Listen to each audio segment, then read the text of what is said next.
Zone लोगन के सब पता ना होतई उनका लिए बता दे लिए है कि सम्राट अशोक अपन समय में बोध गया से पीपल के वृक्ष, पीपल के पेड़ जेकर नीचे बैठ के भगवान बुद्ध के ज्ञान प्राप्ति होले हल, ओकर एगो शाखा पाली भाषा के बहुत सा ग्रंथ और पाली भाषा के साथ अपन पुत्र महेंद्र और पुत्री संघमित्रा के बौद्ध धर्म के प्रचार लगी श्रीलंका भेजलथिन हल। हुआ के आदमी बोलना शुरू करके अब धीरे धीरे रह के वहाँ भी सिमट के मठ में बोलल जाए, किताब ग्रंथ सब पढ़ल जाए।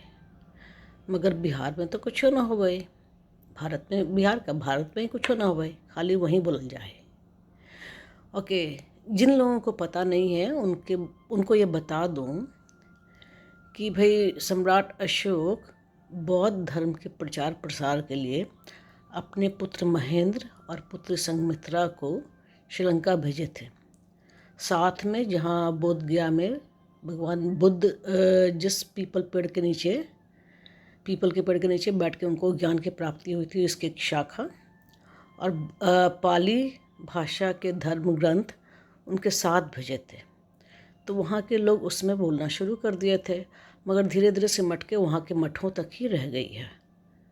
वहाँ के लोग तो फिर भी कुछ बोलते हैं, बिहार में, भारत में और कहीं और तो पाली नहीं बोली जाती है।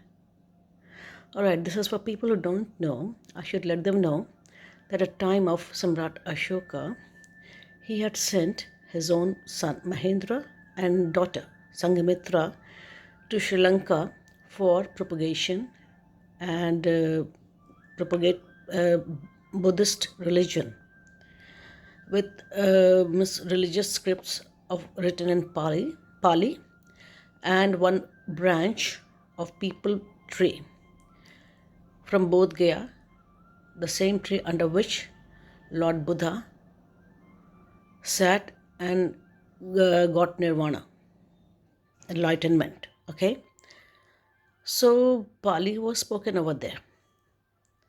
Pali got spoken over there, and still it is continuously going on in monasteries. But Pali, we don't know anything about Pali in Bihar, in India, or any other part of the world. Okay, and as I came to know during one of my visits in Bodh Gaya, that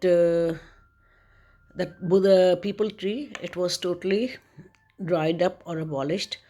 So one English officer, I don't remember his name, he got one branch of that from Sri Lanka and planted again. So as far as I know, the peepal tree which we see in Bodh Gaya, it is I think about 200 to 300 years old, but still it's a very big tree. अच्छा, जैसे हमरा पता है कि भाई जो बोध गया में भाई पीपल के पेड़ है जेकर नीचे बैठ के भगवान बुद्ध के ज्ञान प्राप्ति होले हल, तब वो वाला पेड़ सिमट गिल।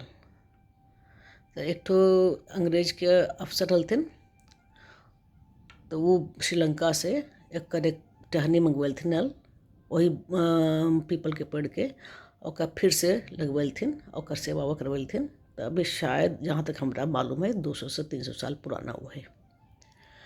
ओके, जहाँ तक मुझे पता है, जो जिस वृक्ष के नीचे भगवान बुद्ध को आत्मज्ञान की प्राप्ति हुई थी, वो पेड़ से मट चुका था।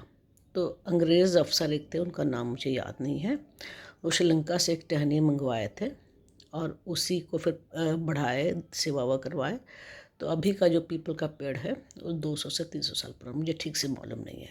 इस बात के लिए मुझे माफ़ कर देंगे, ठीक है ना।